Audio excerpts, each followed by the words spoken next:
কতদিন থাকবে অন্তর্বর্তী সরকার, নির্বাচনেই বা কবে জানার অধিকার আছে জনগণের, বললেন তারেক রহমান। রোডম্যাপ জানতে চাইলে উপদেষ্টাদের চেহারায় অস্বস্তি ফুটে ওঠে, যা জন আকাঙ্ক্ষা বিরোধী। রাষ্ট্র মেরামতের জন্য অন্তর্বর্তীকালীন সরকারের আর কত মাস কিংবা কত সময়ে প্রয়োজন সেটি জানার অধিকার জনগণের রয়েছে। রোডম্যাপ ঘোষণার কথা শুনলেই উপদেষ্টাদের চেহারায় অস্বস্তির ছাপ ফুটে ওঠে, সেটি হবে অবশ্যই গণ আকাঙ্ক্ষা বিরোধী। ৭১-এর পর মানুষের স্বপ্ন নিয়ে খেলেছে আওয়ামী লীগ, চীনে রাখতে বললেন মির্জা ফখরুল। ফ্যাসিবাদের দোসরদের গ্রেফতারে অভিযান কঠোর করার হুঁশিয়ারি উপদেষ্টা আসিফের। আওয়ামী লীগকে আমাদের চিনে রাখতে হবে, যে আওয়ামী লীগ সেই আওয়ামী লীগ যে স্বাধীনতার পরে পরেই আমাদের গণতন্ত্রের স্বপ্নকে ধ্বংস করেছে। বিগত ফ্যাসিস্ট সরকারের যারা বাইরে আছেন এবং এখনো নানাভাবে বিভিন্ন গোষ্ঠীকে উস্কানি দেওয়ার চেষ্টা করছেন, যাদের নামে মামলা আছে, সুস্পষ্ট অভিযোগ আছে, তাদেরকে গ্রেফতার করা হবে। দেখছিলেন প্রধান শিরোনাম। রাতের সময় সঙ্গে আছি আমি গোলাম রাব্বি। এবার অন্যান্য শীর্ষ সংবাদ। জাতির বীর সন্তানদের শ্রদ্ধা জানাতে প্রস্তুত জাতীয় স্মৃতিসৌধ। বাঙালির ঐক্যের অনন্য নজির মুক্তিযুদ্ধ, বিজয় দিবস ঘিরে বর্ণিল সাজে রাজধানী। ১৬ ব্যাংক ও ৭ ফিন্যান্স কোম্পানির কাছে বেক্সিম কোড দেনা ৫০,৫০০ কোটি টাকা, হাইকোর্টকে কেন্দ্রীয় ব্যাংক। রূপপুরের অর্থ লোপাটে হাসিনা জয় দুর্নীতি তদন্তের রোল। সমঝোতা করে চাঁদাবাজের হাত বদল, শুল্ক কমালেও প্রভাব নেই বাজারে, বললেন অর্থ উপদেষ্টা। অর্থনীতিতে সংস্কার না হলে স্থিতিশীল হবে না রাজনীতি, মন্তব্য দেবপ্রিয়। রোহিঙ্গাদের ফেরত পাঠাতে পূর্ব তিমুরের সহযোগিতা চেয়েছে বাংলাদেশ। যৌথ বিবৃতিতে প্রধান উপদেষ্টা, বাণিজ্যিক সম্পর্ক জোরদারে আগ্রহী দুই দেশ। এবং ২ দফায় মহার্ঘ ভাতা পাবেন সরকারি কর্মচারীরা। হাসিনা আমলে অবসরে পাঠানো ৭৬৪ জন ফিরে পাবেন পদমর্যাদা ও আর্থিক সুবিধা, জানালেন জনপ্রশাসন সচিব।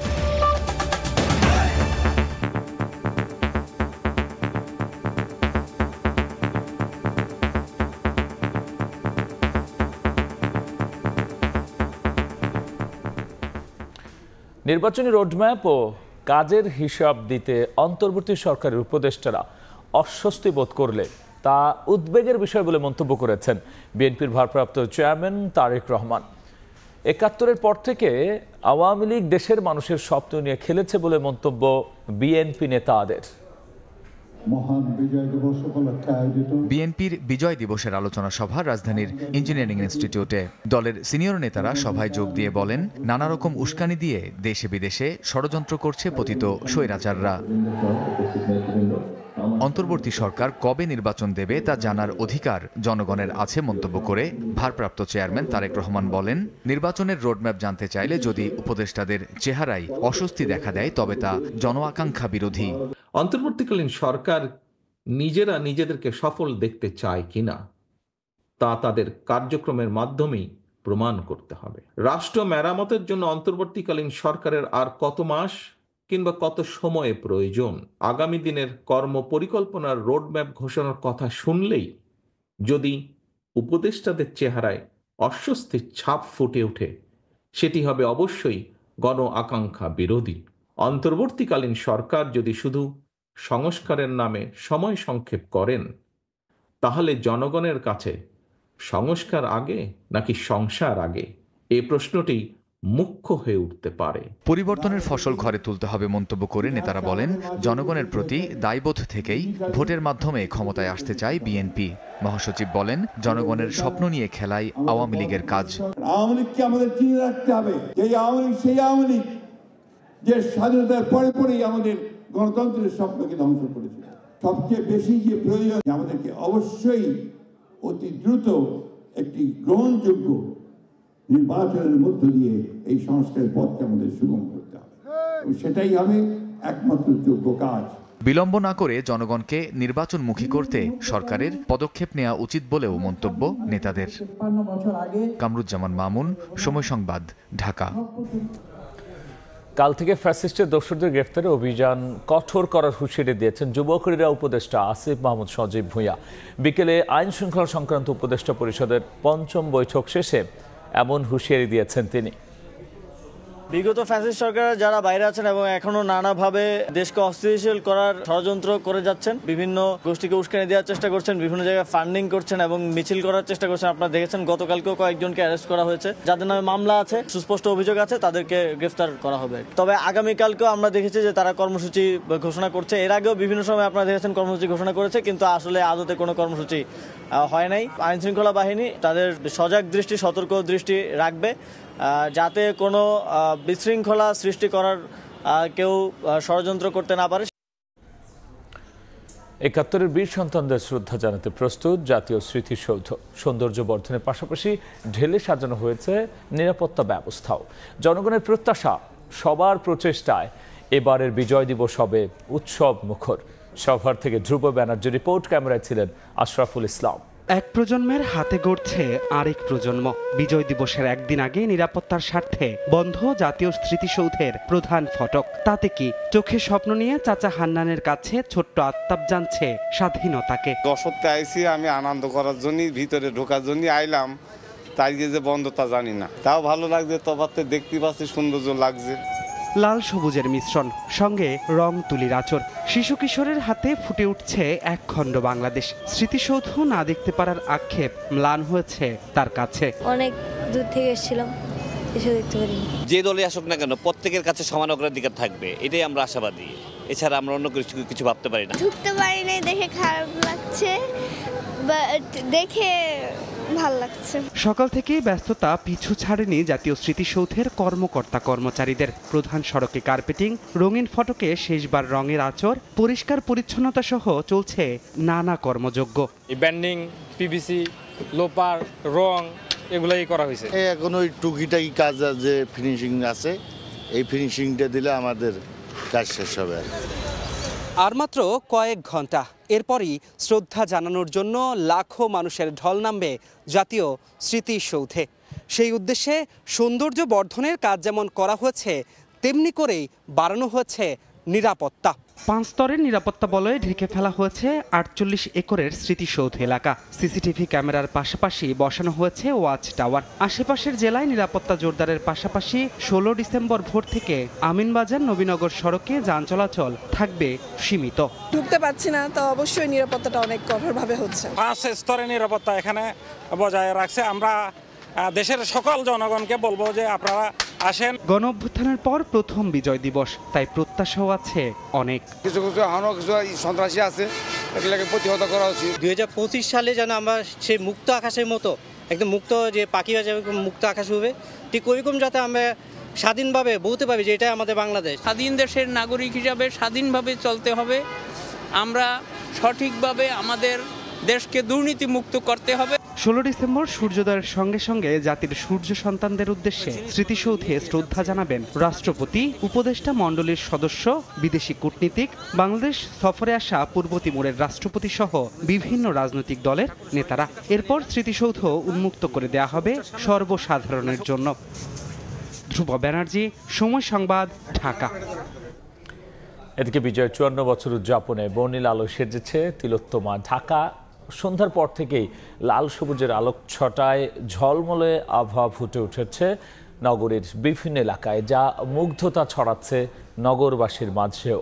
রাজধানীর মানিক মিয়া এভিনিউ, আগারগাঁওয়ের সরকারি বেসরকারি স্থাপনাগুলো সাজানো হয়েছে লাল সবুজের আলোয়।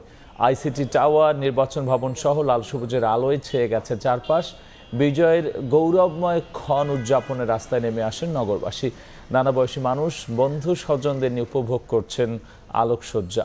নগর জুড়ে আলোর বিকিরণে ফুটে উঠেছে গৌরবোজ্জ্বল অতীত আর দেশপ্রেমের অনুভূতি, যা স্মরণ করিয়ে দিচ্ছে লাখো প্রাণের রক্তে লেখা বিজয়ের কথা।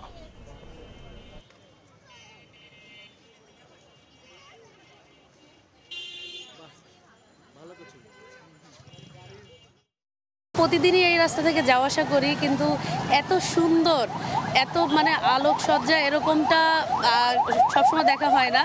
শুধু বিজয় দিবস আসলেই দেখা হয়। লাল সবুজ লাইটিং করা হয়েছে, খুবই সুন্দর দেখাচ্ছে, ভালো লাগছে নিজেদের কাছে। এই যে লাইটিংটা দেখছি, মনে হচ্ছে যে আমাদের কালকে যে একটা উৎসব, আনন্দের দিন, আমাদের যে বিজয় হয়েছিল, এই দিনটা আমাদের মনে করে দিচ্ছে। কাল 16 ডিসেম্বর, এই জন্য সব ভবনগুলো আলো লাইট দিয়ে সাজানো হয়েছে, আমার খুব ভালো লাগছে। আমরা ফ্যামিলি সহ সেলফি তুলতে এসেছি। এই ঢাকা শহর জুড়েই লাল সবুজের রঙে মানে অনেক আলোকিত হয়ে উঠেছে, যেটা সাধারণত দেখা যায় না।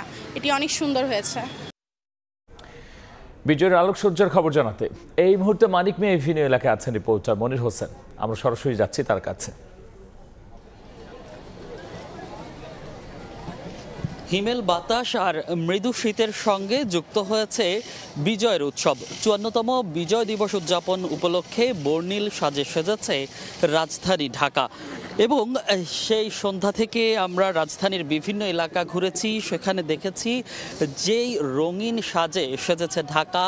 লাল সবুজের আলোয় রাজধানী ঢাকার বিভিন্ন স্থাপনা সাজানো হয়েছে, সেজেছে বিভিন্ন সরকারি বেসরকারি অফিস স্থাপনা। এই মুহূর্তে আমরা আছি মানিক মিয়া এভিনিউ জাতীয় সংসদ ভবনের সামনে।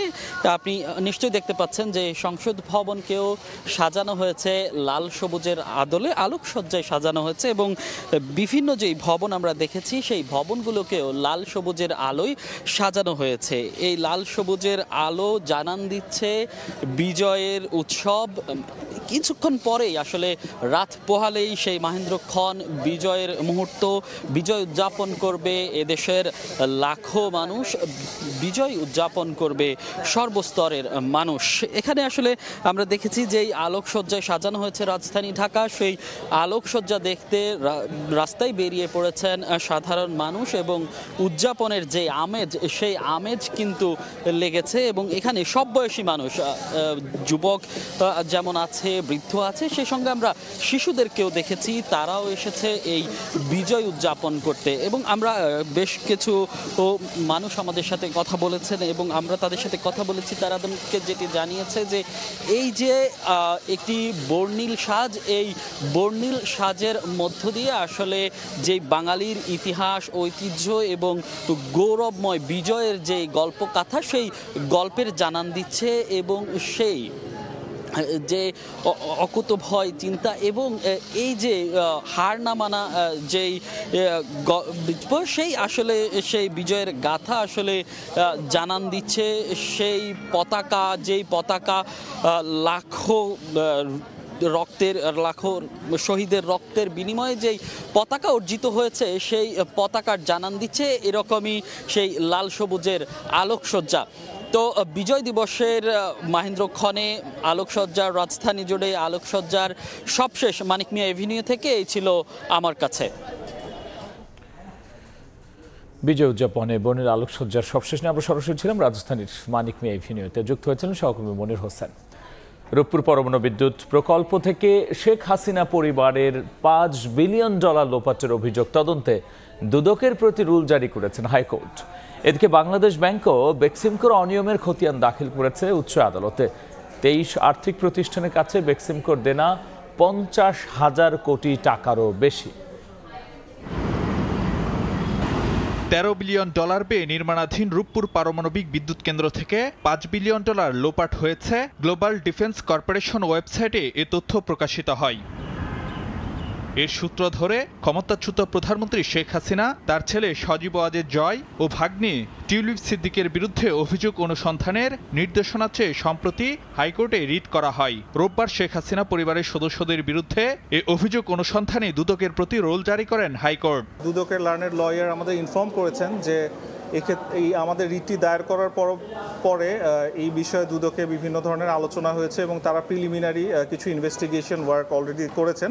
রুলের টার্মটা বলেছেন যে দুদকের ইনঅ্যাকশন কেন অবৈধ ঘোষণা করা হবে না। একই দিন বেক্সিমকো গ্রুপের অনিয়মের খতিয়ান হাইকোর্টে দাখিল করেছে বাংলাদেশ ব্যাংক। কেন্দ্রীয় ব্যাংকের এই প্রতিবেদনে বলা হয় 30 নভেম্বর পর্যন্ত 16 ব্যাংক ও 7 ফিন্যান্স কোম্পানির কাছে বেক্সিমকোর দেনা রয়েছে $50,500 কোটি টাকা, যার মধ্যে ক্লাসিফাইড ছিল 31,075.67 কোটি টাকা।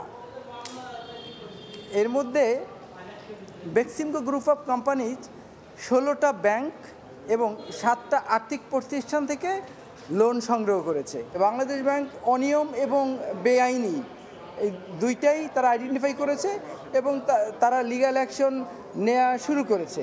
এদিকে অবৈধ সম্পদ অর্জন ও তথ্য গোপনের অভিযোগে সাবেক আইজিপি বেনজির আহমেদ, তার স্ত্রী ও 2 কন্যার বিরুদ্ধে 4টি এবং ছাগলকাণ্ডে সমালোচিত এনবিআরের সাবেক সদস্য মতিউর রহমান ও তার দ্বিতীয় স্ত্রীর বিরুদ্ধে 2টি মামলা দায়ের করেছে দুদক। মামলায় বেনজির পরিবারের বিরুদ্ধে প্রায় 75 কোটি টাকা এবং মতিউরের পরিবারের বিরুদ্ধে 11 কোটি টাকার অবৈধ সম্পদ অর্জন ও তথ্য গোপনের অভিযোগ আনা হয়। আরও তথ্যাদি স্থাবর অস্থাবর সম্পদের দেশে এবং বিদেশে সেই তথ্য পাওয়া সাপেক্ষে পরবর্তীতে আমরা এই মামলার সাথে সেই সম্পদ অন্তর্ভুক্ত হবে। ফারুক ভিয়া, রবিন, সময় সংবাদ, ঢাকা। এ বিষয়ে বিস্তারিত আলোচনার জন্য স্টুডিওতে যুক্ত হয়েছেন সহকর্মী ফারুক ভিয়া রবিন। যাচ্ছি তার কাছে। রবিন, এই যে বেক্সিমকোর আর্থিক সুবিধার খতিয়ান কিন্তু আমরা নানা সময় নানাভাবে পেলেও এবার কিন্তু দেশের কেন্দ্রীয় ব্যাংক দেশের উচ্চ আদালতে দাখিল করেছে, সেক্ষেত্রে আমরা সার্বিক চিত্রটা কি দেখতে পাচ্ছি? না রাব্বি, আসলে আমরা জানি যে বিভিন্ন আর্থিক প্রতিষ্ঠানের কাছ থেকে অনেক শিল্প গোষ্ঠী তারা নানাভাবে সুবিধা নিয়েছে এবং পরবর্তীতে সেইগুলো নানান অনিয়মের চিত্র সেগুলো কিন্তু গণমাধ্যমে নানান সময় নানানভাবেই এসেছে। ঠিক একইভাবে দেশের অন্যতম শীর্ষস্থানীয় শিল্পগোষ্ঠী বেক্সিমকো গ্রুপের বিরুদ্ধেও কিন্তু নানা ধরনের আর্থিক অনিয়মের অভিযোগ উঠেছে এবং সেই জায়গাতে কিন্তু আমরা দেখেছি যে ইতিমধ্যে মানে সেখানে কিন্তু বাংলাদেশ ব্যাংক রিসিভার নিয়োগও দিয়েছে।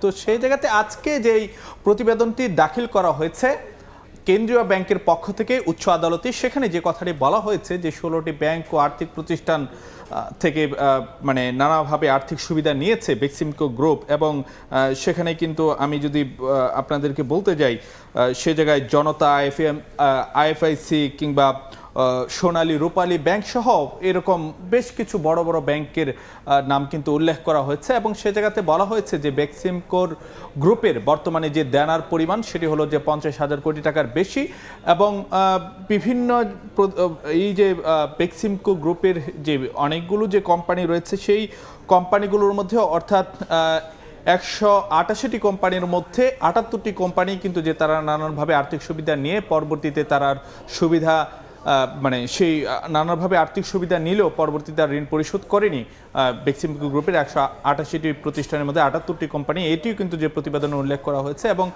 যেই কথাটি বলা হয়েছে যে ঋণ পুনঃতফসিলীকরণ, ঋণের মেয়াদ বাড়ানো, অতিরিক্ত ঋণ দান এবং এলসি সুবিধা সেইগুলো কিন্তু বলছিলেন যে 16 ব্যাংক এবং 7 আর্থিক প্রতিষ্ঠান, এটি কি জানা গেছে যে এই যে 23টি প্রতিষ্ঠানের মধ্যে কারা সবচেয়ে বেশি সুবিধা দিয়েছে? হ্যাঁ, সেই তথ্য কিন্তু যে উঠে এসেছে আজকে যে তথ্যগুলো কেন্দ্রীয় ব্যাংকের পক্ষ থেকে উচ্চ আদালতে দেওয়া হয়েছিল সেখানে কিন্তু যে জনতা ব্যাংকের কথাটি কিন্তু যে বেশি বলা হয়েছে। সেখানে বলা হয়েছে যে বেক্সিমকো গ্রুপ একক প্রতিষ্ঠান হিসেবে তার যেই পরিমাণ ঋণ পাওয়ার কথা ছিল তার তুলনায় 20 গুণ বেশি আর্থিক সুবিধা দিয়েছে জনতা ব্যাংক, সেই কথাটাই কিন্তু যে বলা হয়েছে এবং মোট ঋণের অর্ধেকই অর্থাৎ বেক্সিমকো গ্রুপ বর্তমানে যে 50,000 কোটি টাকা বলা হয়েছে তার প্রায় অর্ধেক মোটামুটি 23,000 কোটি টাকার বেশি আর্থিক সুবিধা কিন্তু বেক্সিমকো জনতা ব্যাংক থেকে নিয়েছে এবং অন্যদিকে মানে পরবর্তী পর্যায়ে ন্যাশনাল ব্যাংকের কথা বলা হয়েছে যে 3,182 কোটি টাকা এই ন্যাশনাল ব্যাংকের কাছে দেওয়া হয়েছে। সবশেষে খতিয়ান তো দেখা গেল, এখন বিচারের কাঠগড়ায় বা পরবর্তী প্রক্রিয়াটা আসলে কি হবে? পরবর্তী প্রক্রিয়া কেন্দ্রীয় ব্যাংকের পক্ষ থেকে বলা হয়েছে যে তারা আইনগত যে বিষয়গুলো সেগুলো তারা তুলে ধরবেন এবং আগামী 22শে জানুয়ারি পরবর্তী শুনানি হওয়ার কথা রয়েছে উচ্চ আদালতে। রবিন, অসংখ্য ধন্যবাদ আলোচনায় যুক্ত হওয়ার জন্য। আপনাকেও ধন্যবাদ রাব্বি। বেক্সিমকোর আর্থিক সুবিধার খতিয়ান যেটি কেন্দ্রীয় ব্যাংক উচ্চ আদালতে তুলে ধরেছে সে বিষয়ে বিস্তারিত আলোচনার জন্য স্টুডিওতে যুক্ত হয়েছিলেন সহকর্মী ফারুক ভিয়া রবিন। বাংলাদেশের মতো দুর্নীতি সচরাচর দেখা যায় না মন্তব্য করে অর্থ উপদেষ্টা ডক্টর সালেউদ্দিন আহমেদ বলেছেন, চাঁদাবাজির হাত বদল হওয়ায় কর ছাড়ের পরও নিত্যপণ্যের দাম কমছে না।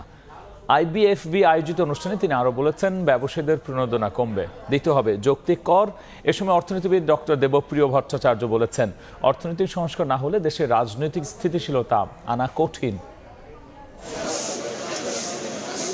নিত্যপণ্যের বাজার নিয়ন্ত্রণে নানামুখী উদ্যোগের পাশাপাশি কর ছাড়ও দিয়েছে সরকার, তবে সেই ছাড়ের পরও বাজারে তার কোনো প্রভাব নেই। দামের আঁচে নিত্য হাত পুড়ছে ভোক্তার।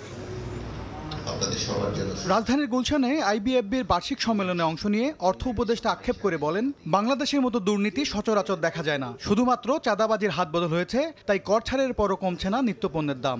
পলিটিক্যাল কম্প্রোমাইজ রিফিগার, বাট চাঁদাবাজি সমঝোতা ইজ ভেরি ইজি।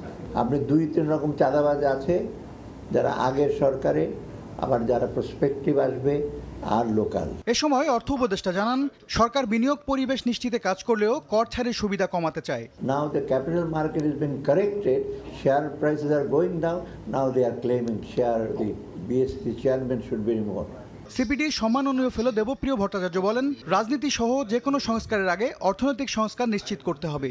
রাজনীতির পথরেখাকে কতখানি আমরা সুগম করতে পারবো, আমরা কতখানি সংস্কারকে আরো বেশি গভীর করতে পারবো, তা পুরোটা নির্ভর করবে আমরা কতখানি মানুষকে অর্থনৈতিক স্বস্তি দিতে পারবো। এলডিসি থেকে উত্তরণের পর বাংলাদেশে বিদেশি বিনিয়োগ আনার ক্ষেত্রে এখন থেকেই কাজ শুরুর পরামর্শ দিয়েছেন এই অর্থনীতিবিদ। MS আরেফিন, সময় সংবাদ, ঢাকা। রোহিঙ্গা প্রত্যাবাসনের জন্য পূর্ব তিমুরের সহযোগিতা চেয়েছে বাংলাদেশ। ঢাকা সফররত দেশটির প্রেসিডেন্টের সঙ্গে দুপুরে দ্বিপাক্ষিক বৈঠক শেষে যৌথ বিবৃতিতে একথা জানিয়েছেন প্রধান উপদেষ্টা ডক্টর মোহাম্মদ ইউনূস। এছাড়াও বাণিজ্যিক সম্পর্ক জোরদার আগ্রহ রয়েছে এই দুই দেশ। সই হয়েছে কূটনৈতিক ও কৌশলগত সমঝোতা স্মারক। বাংলাদেশ সফরের দ্বিতীয় দিন রোববার সকালে ঢাকা ক্যান্টনমেন্টের সেনাকুঞ্জে গার্ড অফ অনার দেয়া হয় পূর্ব তিমুরের প্রেসিডেন্ট হোসেন রামোস হোর্তাকে। এ সময় উপস্থিত ছিলেন প্রধান উপদেষ্টা ডক্টর মোহাম্মদ ইউনূস। পরে প্রধান উপদেষ্টার কার্যালয়ে বাংলাদেশ ও পূর্ব তিমুরের সরকার প্রধানের মধ্যে একান্ত বৈঠক হয়। আলোচনা হয় দুই দেশের সহযোগিতা বৃদ্ধির বিষয়ে। এ সময় দুই দেশের মধ্যে কৌশলগত বিষয়ে সমঝোতা স্মারক এবং কূটনৈতিক ও অফিসিয়াল পাসপোর্টধারীদের জন্য ভিসা অব্যাহতি সংক্রান্ত চুক্তি স্বাক্ষর হয়। দুপুরে যৌথ সংবাদ সম্মেলনে অংশ নেন শান্তিতে দুই নোবেলজয়ী ডক্টর মোহাম্মদ ইউনূস এবং হোসেন রামোস হোর্তা। বাংলাদেশের সঙ্গে বাণিজ্যিক ও অর্থনৈতিক সম্পর্ক জোরদারের আগ্রহ প্রকাশ করেন তিনি। economic trade relations, and I think we can import more, Timor-Leste import more from Bangladesh. এদিকে আসিয়ানের সদস্য হতে যাচ্ছে পূর্ব তিমুর। রোহিঙ্গা সংকটের শান্তিপূর্ণ সমাধানের জন্য পূর্ব তিমুর সহায়তা করবে বলে মনে করেন প্রধান উপদেষ্টা। He is known as a great diplomat in the international circuit, so I hope we are looking forward to take advantage of that skill together with the friendship that he has for all countries. বাংলাদেশের বিপ্লব মানুষকে সুসংহত করবে বলে মনে করেন পূর্ব তিমুরের স্বাধীনতা যোদ্ধা Hossain Ramos হোর্তে। Tajwar Mahmud, সময় সংবাদ, ঢাকা। মহার্ঘ ভাতার আওতায় আসছেন সরকারি কর্মকর্তা কর্মচারীরা। আর বঞ্চিত 764 জন পাবেন পদমর্যাদা সহ আর্থিক সুবিধা। সকালে সচিবালয় এই তথ্য জানিয়েছেন জনপ্রশাসন সংস্কার কমিশনের সদস্য সচিব মোখলেসুর রহমান।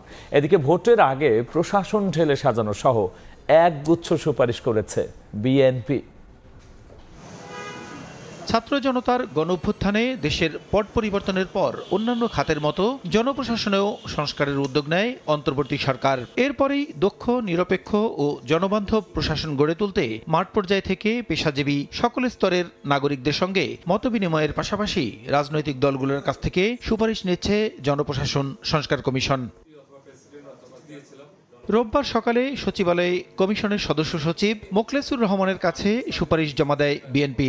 গত 15 বছরে প্রশাসনের দলবাজ, দুর্নীতিবাজ কর্মকর্তাদের বিরুদ্ধে ব্যবস্থা, ভোটের আগে প্রশাসন ঢেলে সাজানো, মেধাবী ও বঞ্চিতদের পদোন্নতি সহ একগুচ্ছ সুপারিশ করেছে বিএনপির জনপ্রশাসন বিষয়ক সংস্কার কমিটি।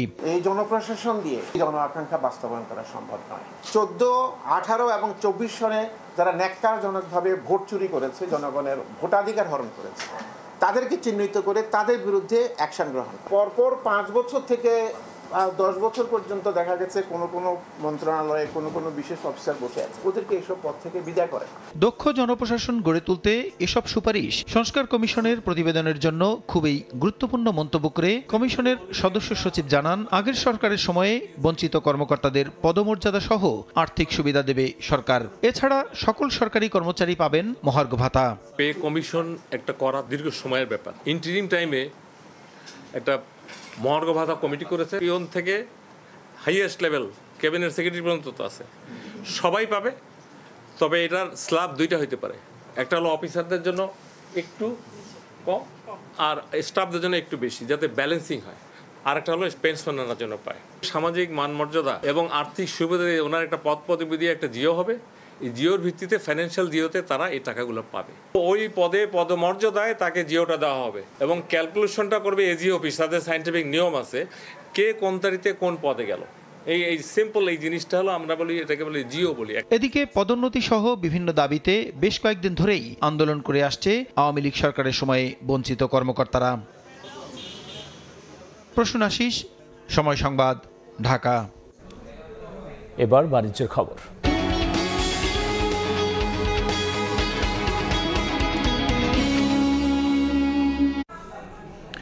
মূল্যস্ফীতির চাপে গেল 2 বছরে নতুন করে দারিদ্র্য সীমার নিচে চলে গেছে 78 লাখ মানুষ। একই সাথে ঝুঁকিতে আছেন আরও 1 কোটি মানুষ। এমন দাবি করে সামাজিক সুরক্ষা কার্যক্রমের আওতায় খাদ্য সরবরাহ বাড়াতে আরও বেশি বরাদ্দ দেওয়ার পরামর্শ গবেষণা প্রতিষ্ঠান র্যাপিডের। 2021-22 অর্থ বছরের পর চড়ে যাওয়া মূল্যস্ফীতির চাপ নিম্ন ও মধ্যবিত্তকে শুধু ব্যয় সংকোচন নীতিতে চলতেই বাধ্য করেনি, বরং গেল 2 বছরে নতুন করে 78 লাখ মানুষকে নামিয়ে দিয়েছে দরিদ্র সীমার নিচে। অন্যদিকে 1 কোটি মানুষকে ফেলেছে দারিদ্রতার ঝুঁকিতে। রোববার রাজধানীর সিরডাপ মিলনায়তনে আয়োজিত এক প্রশিক্ষণ কর্মশালায় এ তথ্য তুলে ধরে গবেষণা প্রতিষ্ঠান র্যাপিড।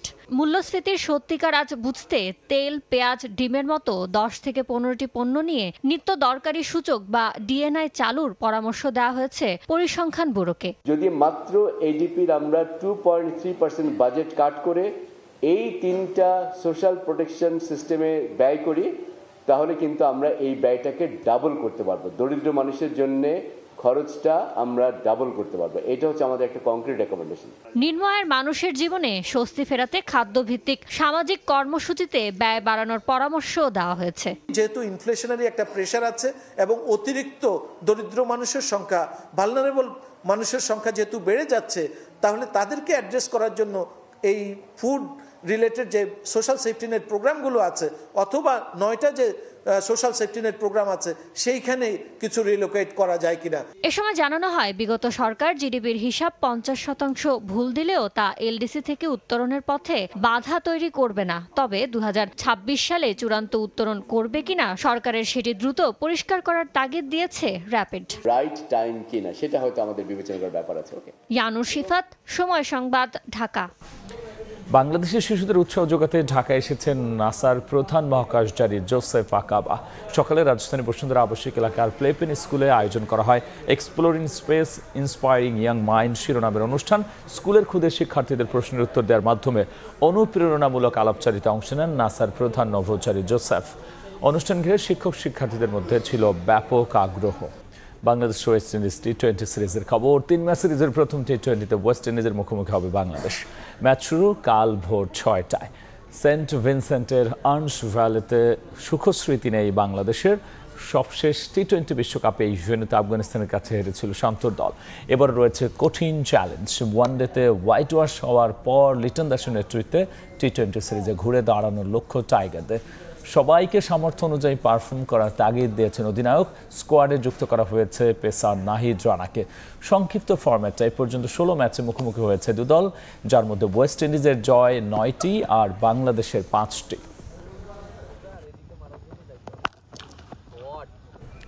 এ পর্যায়ে শীর্ষ সংবাদ জানিয়ে দিচ্ছি আরও একবার।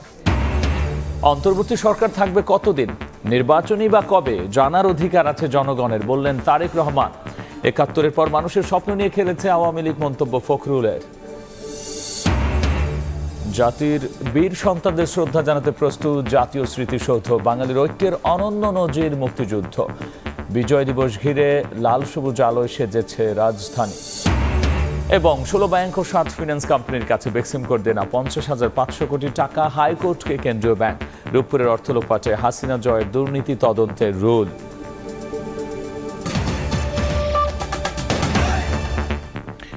এই ছিল রাতের সময়। সঙ্গেই থাকুন সময়।